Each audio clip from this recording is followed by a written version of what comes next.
And we're live. We're not live, but I don't plan on editing this.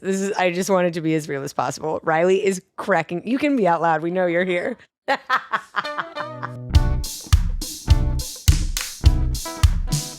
Holy freaking actual smokes. Hi, this is Dana, and this is Words That Move Me. This is the first episode of our new video plus audio format. Context for anyone who might be visiting for the first I don't know.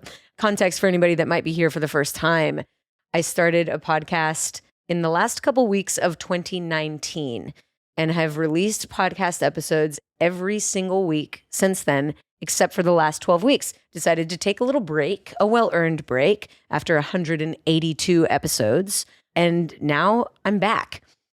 I created this podcast to be about dance and choreography for dancers and choreographers. But spoiler alert, turns out this podcast is for all human beings that have creative impulses, which I think is todas personas.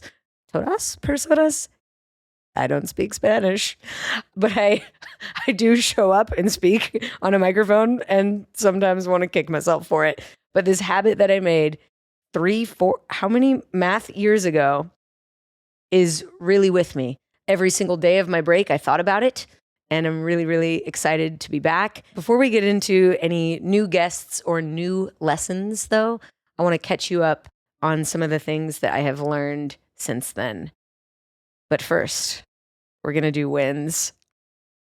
I start every podcast with wins, a wins segment. This is actually an awesome gift that I learned from my acting teacher, Gary Imhoff, who is a podcast guest. Also, we'll link to his episode in the show notes and below. Gary Imhoff arguably has changed my dancing as much or more than most of my dance teachers.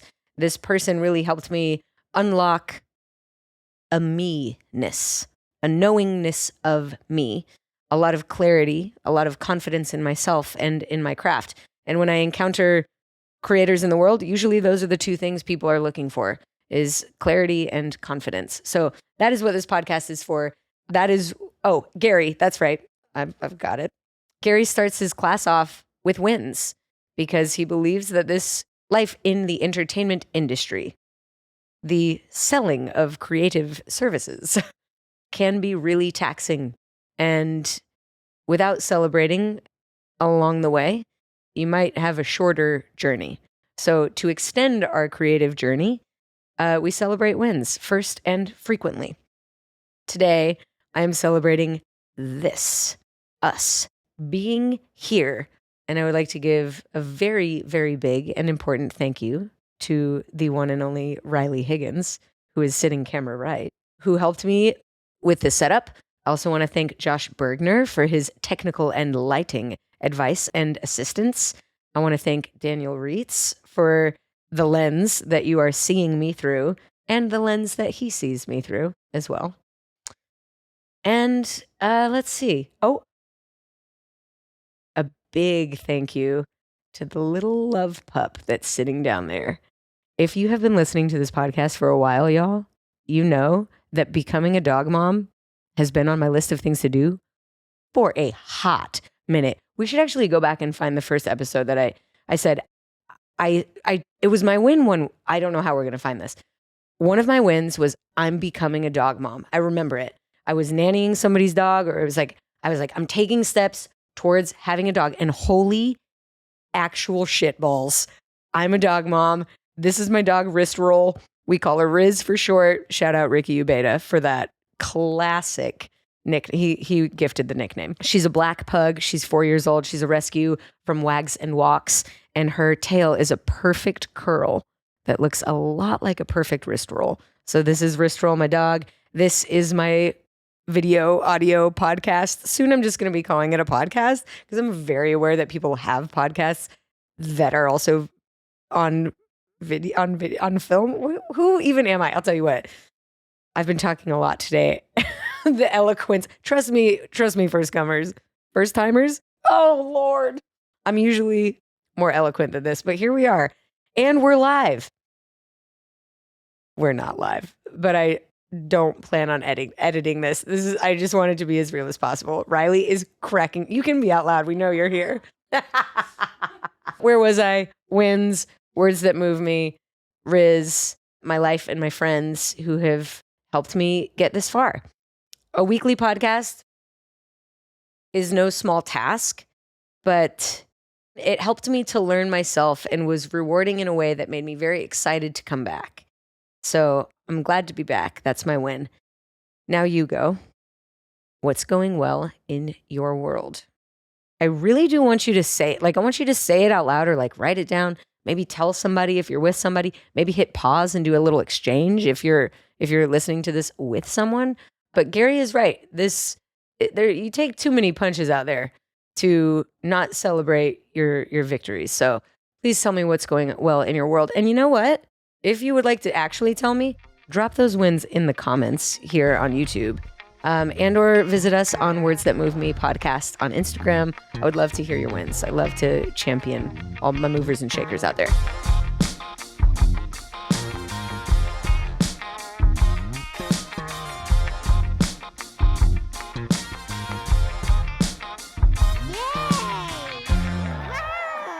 Okay, without any further ado, we're going to get into it. 3 lessons that I've learned since the break. The first one is patience with a sidecar of attention to detail. I picked up Riz from Wags and Walks 9 days ago now on a 7-day trial because when I met her, she was a little, dare I say, cold, as in not into me. And I was offended. You have your idea of like, or you hear stories of when people get a dog, they're like, I just knew from the first second we met. She came up to me, she sat on my lap, whatever, stories like that. That was not what happened with Riz. And when I asked the foster and the person working at the rescue, they said, you know what? She's really not like that. She's usually really, really loving and very chill. And she was a little skittish and she was definitely not loving on me. And they said that the room that she and I met in is where she got her last shots. And so that maybe she was just on edge because of that. And they offered me to take her home. They said, would you like to bring her home for 7 days for a trial? And I was like, that's an option. I will always take a dog home for 7 days for a trial. Let's go. That evening, pretty quickly after arriving at home, you can guess what happened. There's a large pee for such a small dog. And also a poo just moments later because I couldn't take a hint. That's like, I have to go to the bathroom. But it really felt like her whole objective was like, what's the most expensive thing in here? Oh, a Peloton? You have a Peloton? I'm going to pee on that. So she went and peed on the Peloton and then pooped around the corner a little bit later. And I was like, she's, finding her new home. She's marking her spot, whatever. That happened. The pee part, she became quite good at going number 2 outside. But the pee part happened every single day, all pees. For the next 3 days. There were 0 peas outside, y'all. You hear me talking about you, don't you? Oh, she's being bashful. She hid her head. She's ashamed. Oh, I did not mean to throw shame on you, my friend. Okay, she's just snoozing. That's me putting shame on her, putting shame on me. Okay, wait. Meta shame all the way down. I talked to a couple trainers. I talked to the person at the rescue. I was really thinking like, I can't, with my schedule, be a person who has a dog that only pees inside. And it was funny when the agent wrote me back in this email, she said, I understand that Riz is choosing to pee inside. And I was like, oh, that's so interesting that you think she's choosing this. Like as punishment for me. Anyways, come to find out, just as I was auditioning her, she was auditioning me. And I was not doing very good at this audition. Wasn't paying attention to her schedule. I was trying to pay attention to her body language, and I would catch her start to pee. I know what that looks like. And as soon as my hot little hands got around her body, full pee. And did she stop? No. Did I pick her up? Yes. Was there pee all over? Yeah, 100%. Anyways, I learned that I wasn't giving her enough time outside. I wasn't paying attention to the times of day at which she peed inside, which for the record was very consistent. Once I started writing these things down, I learned. So Riz has put me on a schedule. For the record, begins around 5 in the morning. 6 if we're lucky. I learned Riz's schedule and I learned to spend a little bit more time with her outside. As it turns out, we need time to feel comfortable enough, to be vulnerable enough to pull our pants down and piss and shit. Like, dog lessons are life lessons. I say that dance lessons are life lessons. That's true. But also so are dog lessons. It takes me a while to be comfortable enough in a class or in an audition room or with a choreographer before I feel like I can truly be vulnerable. And is there anything more vulnerable than relieving yourself outdoors in the open, in the wilderness? Come on, with like new people around and stuff. So anyways, I'm proud of Riz for becoming a little girl who for the past 4 days or 5, yeah, it must be 4, exclusively going potty outside. No pees or poos indoors for 4 days. This is my dog, y'all. We're tight. Oh, she's making sleep sounds. I can't handle it. I know you can't hear it yet, but I do plan on putting a snore score in the bottom of the videos so we can all keep track on how often Riz's snores will make their way onto the podcast. I'm very excited about that. Oh, I also have to say thank you to my new friend Radham, who lives up the street. I have a new dog mom friend, and Riz made very fast friends out of Libby, and it's no pun intended. They run fast for a small dog who has a what is it called? Modified breathing, given a very, very short septum, because obviously pug. She can run real fast. She's very athletic. Love you, Riz. That is number one thing that I have learned is patience and attention to detail, especially when it comes to schedule and pups, which turns out are not that different than humans. Okay, moving right along. The level up, y'all.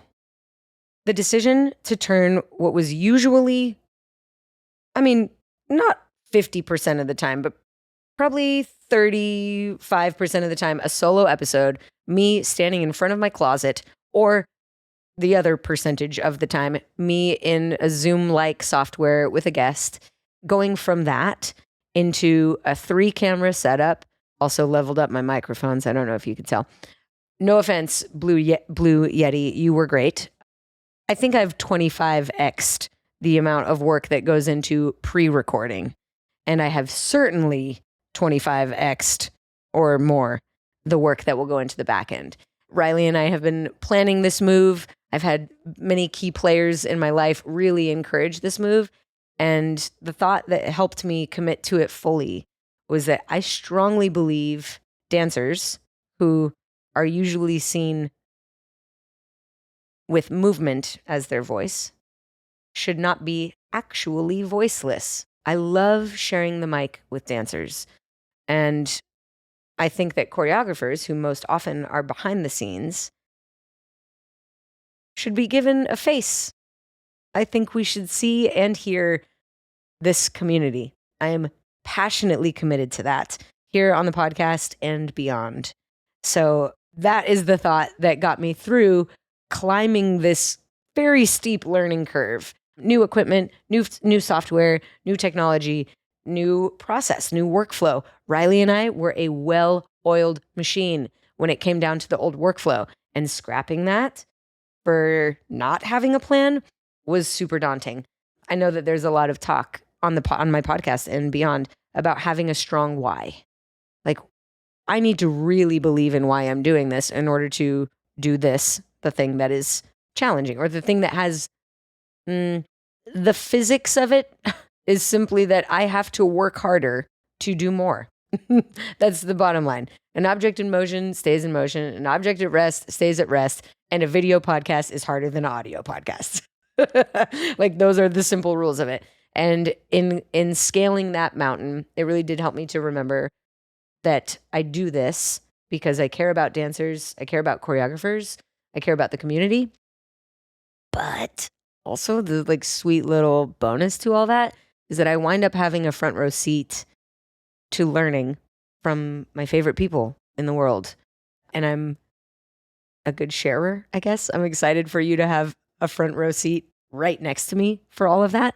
And I hope you're excited too. If you do wind up loving as much as I have, these conversations, I hope that you go back. If you're somebody who's new, I interviewed Marty Kudelka, my dear friend and mentor, yesterday. He'll be our first guest up of this new season. And in preparation for his episode, I went back and listened to episode 18 of Words That Move Me. It was his first time on the podcast. Well, his only time until now. And that episode is fantastic. It's really good. Pat self on back. When I go back to listen to other ones as well, I'm smitten. I like what I do and I like what I make and I love the people I get to do it with. I think I also love the people I get to share it with. Wow, am I on one? I'm loving today. Get into that. Riz, I think you fill my love cup. I think it floweth over. Okay, so that's me. On steep learning curves, please remember your why. Why are you actually doing this? And I think usually it's not simply to learn. Like learning more wasn't my objective. Sharing more was.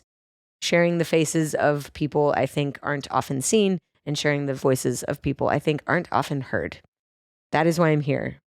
So stick around for it if that is what you're into. The third thing that I wanted to share, a third lesson learned. She knows it's going to be big. Look at that. Oh, please rest your chin on my foot. She rested her chin on my foot. Also, shout out, not paid. These jellies by Melissa, they smell good, y'all. They smell good. They smell like, aging myself now. It's the theme also of this new season. It's where I talk about my age a lot. If you were around for those little cupcake dolls that turned inside out, so when they're in their original form, they look like a cupcake, and then you unfold the paper part of the cupcake and it turns into a dress, and there's a little body in there, and her hat is the frosting. Get out. Those things smelled good. Also, some varieties of My Little Ponies, those also had a good smell. But that smell is what my shoes smell like. I think Riz really likes it, almost as much as I do. I have cornered people in public bathrooms, put my leg up to their nose height and said, "Smell my jelly." And they've been delighted every time that has happened, which is more than one. Where was I going? Got it. One thing that is, I think, hopefully frequently found on breaks is freedom. I'm not a person who vacations because I have so much freedom in my work. I find freedom in my work. I create it in general. But in my life, as of late, I have not had as much freedom. I keep a tight schedule. I like it that way.